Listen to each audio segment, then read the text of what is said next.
Welcome to Tectonic Shift, presented by the League Digest. In this series, we follow Tectonic through their journey in the OPL, showing off highlights from their games, then jumping into a one-on-one interview with one of the members of the team.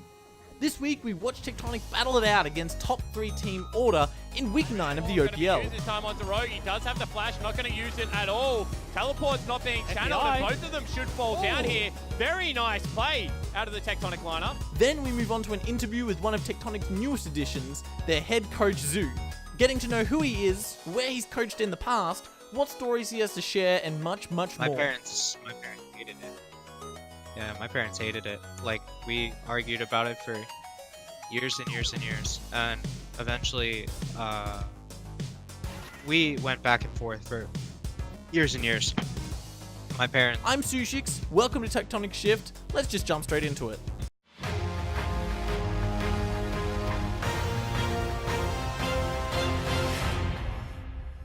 Starting off with Game 1, with substitutes Andrew and Pradith coming in for Shock and Paprise respectively, the team had to get a little innovative in their picks. Making sure Andrew was on a comfort pick with Orianna into one of the most dominant mid laners in the region, Swiffer, gave Tectonic a chance to play around value to carry on Xayah. Udisoft in his first game on stage was on tank duty, picking up Sejuani. Their draft revolves around a lot of team fighting, trying to get decent engages before a Time-Kench Devour, being poked down by Ezreal, or getting one-shotted by Akali. Order's counter composition of a 1-3-1 split push, as well as a rough early game for Andrew and Trance, meant that the opportunity to fight a 5v5 never really came to fruition. Pradith was a rock in the top lane against Tally's Gangplank, but the force of Swiffer's Akali was too strong for the Tectonic boys to overcome. Tectonic again played the tried and true strategy of value carrying on hyperscaling AD carries, this time on Kai'Sa. While Rogue's Time-Kench was once again going to be a valuable resource for FBI's Varus, the instant burst a champion like Kai'Sa provides can catch teams off guard. Udisoft on Trundle had a massive impact on the game, finishing with 6 of the Tectonic's 7 kills, making a huge mark in his debut series. Order slowly encroached onto the Tectonic base and suffocated them out from what their team comp does best, team fighting. To wrap everything up, it was a rather unfortunate series of games with 2 substitutes and a debutant in the mix against a top 3 team. However, the boys can hold their heads high through how they stayed in the game much longer than many gave them credit for. There were strong individual performances all round as well, whether it be Pradith trying to contain Tally, Udisoft getting ahead in Game 2, or Value consistently trying to keep Tectonic in the game. Hopefully in the upcoming series against Devant, the boys will be able to turn their grind into meaningful results before the season ends. Now moving on this episode, I sat down with Tectonic's head coach Zoo to find out what he's all about. So, let's go ahead and find out who is Zoo. Hey guys, my name's Tanner, 25 years old, originally from Philadelphia, Pennsylvania in the States. Currently live in Los Angeles, and I'm a professional League of Legends head coach / assistant coach and analyst, I suppose. I've been working for teams in North America such as Golden Guardians Academy, Tempo Storm, United, even helping some projects like MLGB, participating in things like scouting grounds, putting together off-season scrim groups, competing in promotion tournament, playoffs, etc., etc. Working with players such as like Dandy, Selfie, and people of the like. Yeah, I'm basically here and trying to help turn around the Tectonic OPL team, and I have friends of mine that are on the team, and I see an opportunity for accelerated growth and a genuine group of people who have an interest and investment in learning the game the correct way, and I'm happy to do the best I can to help kind of like turn it around and get some wins. So let's start off with a simple question. How did you join Tectonic, and what happened, I guess, with your previous team, Golden Guardians? Was let go, I think, July 3rd. And after that, I took a bit of time to myself and took about a week or a week and a half to myself. Didn't really think about the game much, just tried to like go outside, hang out, like get some fresh air, catch up on my sleep, exercise a bit. I started like hard grinding the game again, playing a bunch of solo queue to get like player perspective a bit, and then was helping NA like Master Challenger tier players and teams like work on scouting ground stuff or positional coaching 101, like high challenger, mid challenger players. Also helping like challenger teams, amateur teams looking to go to LAN tournaments or competing in online money leagues. Just kind of giving assistance to everybody and hopping in a scrim set, teaching them some fundamentals, just giving them some like notes that they can refer to like even when I'm not there, and just trying to help out as many like amateur North American challenger players as I could. And then from there, I was actively reaching out to teams. I had some like Latin American offers I wasn't really interested in. I was primarily looking to go to NA or EU, and was because I'm in West LA, I could just commute to any of the NA teams, and I was like willing to just volunteer and help out. But it wasn't really in the cards for now, and so there were some teams that I was reaching out to in Europe, and then I hadn't really considered OPL that much. But Daruk, the coach for Chief Esports, I think they're called, right? Chief Esports? Yeah, Chiefs, right.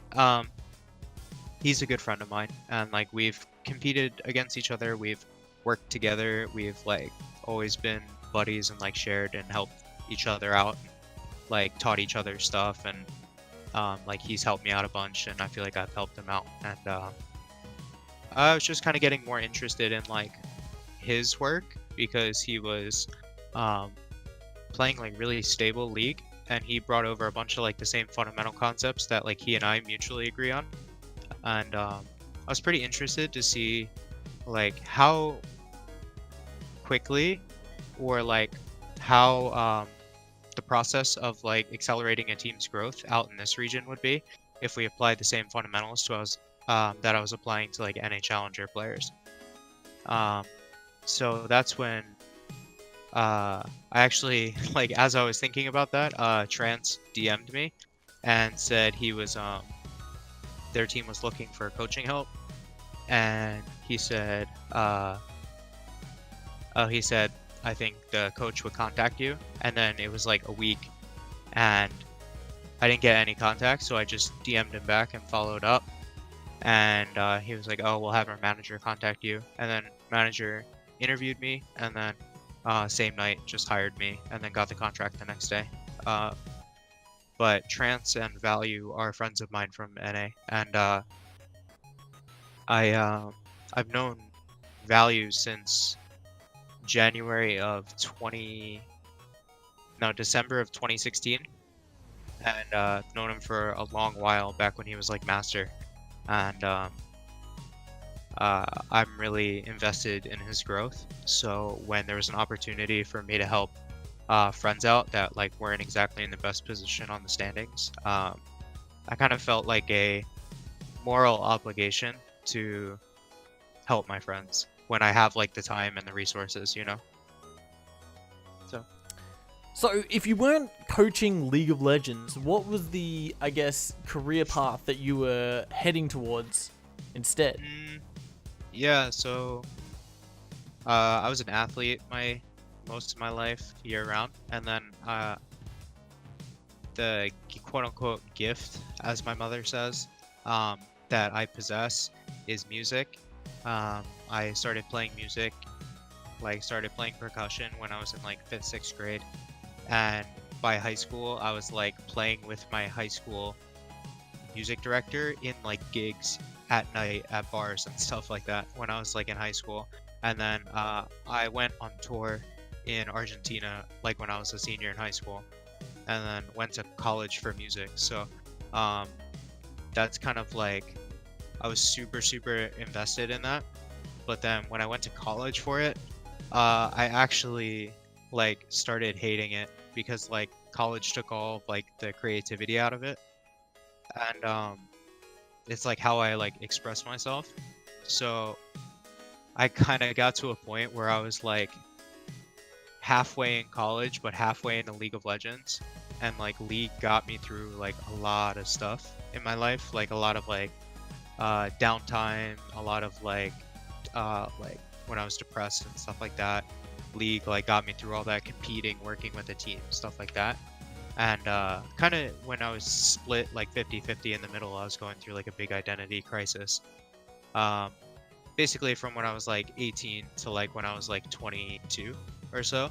And for like the whole time I was in college, because it was just a push and pull the whole time. And I ended up dropping out like 3 years into my degree or something like that. And dropping out and like moving out west and crashing on my friend's couch to just like go for it and battle myself. And then like 6 months later ended up getting an opportunity. Yeah. So just like a lot of things like that where I kind of went through like hell and high water and went through probably like the worst way possible to like get to this level.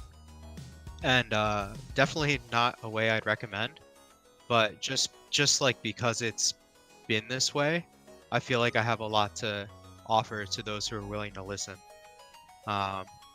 Yeah, like I randomly like I dropped out of college twice and like went back to the same school the second time and then dropped out like a year later. But the first time I was just so stressed out, like school was stressing me out so much and I hated it so much to the point where I was just driving myself insane and like was so like just anxious and panic attacks and like depression and stuff like that, that I ended up just like packing up and moving to the mountains in Colorado for like 6 months and just like lived with like no internet, no like television, no phones. Like I called my family like once a week or something, but I just needed to like get away from the world for a bit and like kind of found myself and found that like I wanted to really go after like gaming. It was like my true calling.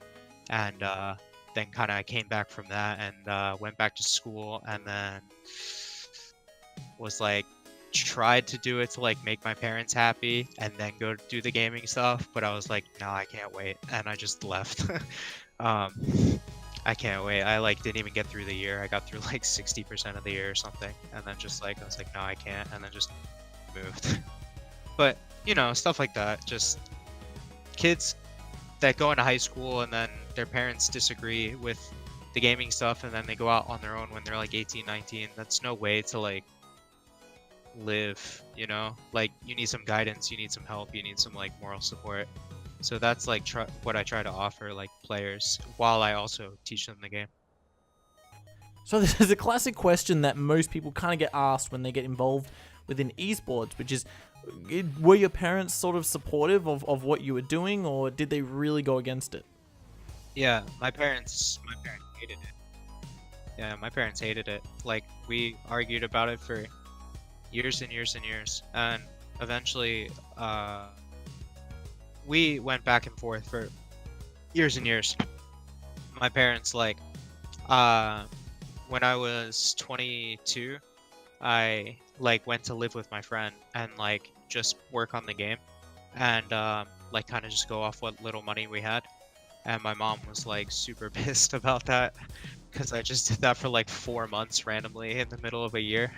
But it seemed like a cool adventure to me, and my mom hated it, and she's like, if you're coming back to the house, you need to like never play the game again, stuff like that. And I was like, yeah, sure.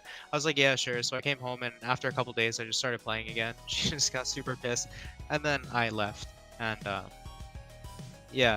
but you know, once they saw that I had a little bit of money saved up and I wasn't like starving and I had places to live and stuff like that, they were slightly more accepting. And then I actually kind of got a little screwed in a housing situation towards the end of summer last year. So I ended up having to come home for like a month or like a month and a half or so. Just bug. But yeah, like a month and a half, and then we just always got in arguments, and then I ended up getting picked up by the Warriors, the Golden State Warriors. And once I signed the contract with the Golden State Warriors, and I was like, my name was in the payroll of the Golden State Warriors, my parents were like, okay, this is good now. Like you're good. So, and then my mom came out to visit a few months ago, and that's the first time she's like been out here ever since I've lived in California, which has been like I don't know, like a year and a half now or so. So yeah, first time she's been out here and she loved it. And she thinks the area is really nice and she likes the whole setup and stuff. So it's cool and I can take care of myself. She's happy and we're all good now. So really quick, what advice do you have for people who are maybe looking to become a coach in League of Legends or for esports as a whole? If you want to learn, or if you want to become a coach and you want to learn how to become a coach, you need to ask yourself first why you're doing it. You have to ask yourself for sure why you're doing it first, because sometimes I found like I was just doing it for the attention and like it was really shitty. So I had to like really truly understand doing it for like growth and like stuff like that. But on top of that, I highly recommend not learning how to coach from someone who's coaching esports.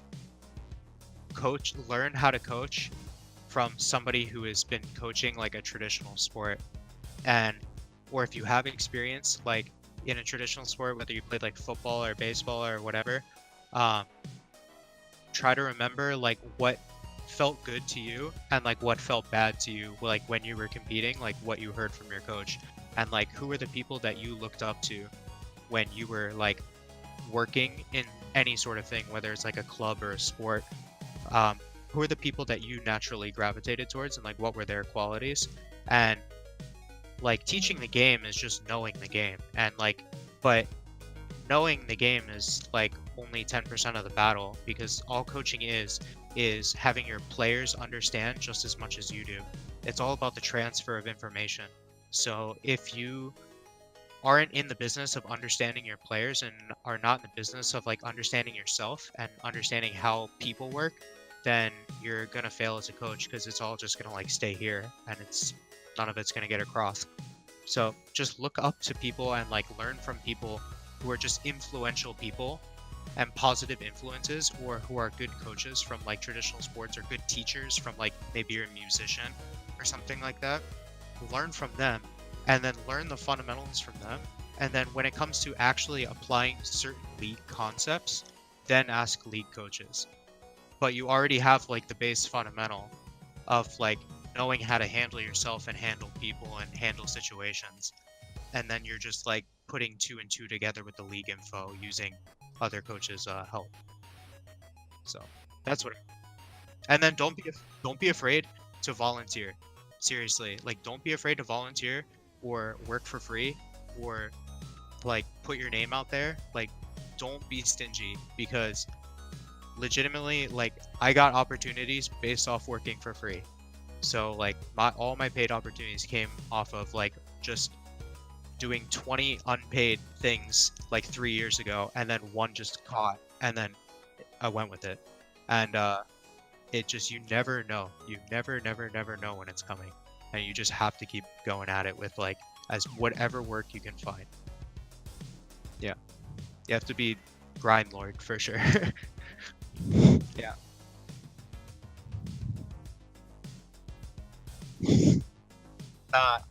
Not every, but most. You should consider all options. Take all of them.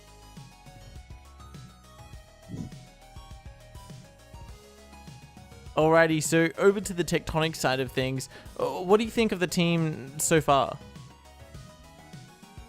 They're all genuine and they're all willing to learn, which is really nice.